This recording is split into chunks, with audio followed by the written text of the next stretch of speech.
নমস্কার বন্ধুরা, আজ আমি কাঁঠাল বীজের ভর্তা রেসিপি করে দেখাবো। আর তার জন্য আমি একটি প্যান বসিয়ে দিয়েছি। এবার আমি বীজগুলো দিয়ে দিচ্ছি। কাঁঠাল বীজগুলো আমি রোদে ভালো করে শুকিয়ে নিয়েছিলাম।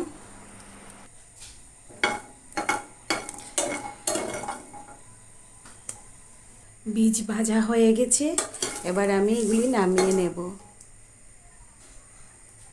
এবার ওই একই প্যানে আমি কাঁচা লঙ্কাগুলো একটু ভেজে নেব।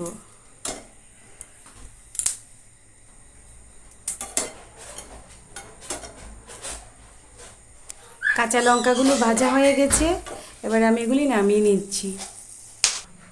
কাঁঠাল বীজগুলি ভালো করে খোসা ছাড়িয়ে নিয়েছি। আমি নিয়ে নিলাম 6 থেকে 7টি টালা কাঁচা লঙ্কা।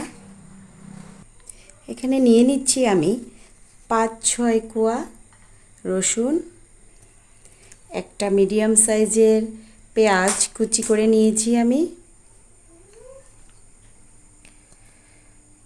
আর ছোট্ট একটা আদা আমি কুচি করে নিয়েছি। এবার এই সবগুলো আমি বেটে নেব। কাঁঠাল বীজ বাটা আমার হয়ে গেছে। এবার আমি এখানে সামান্য সরষের তেল ইউজ করলাম, আর হাফ টিস্পুন লবণ আমি অ্যাড করছি। এবার এই সবগুলোকে আমি একসাথে মিক্স করে নেব।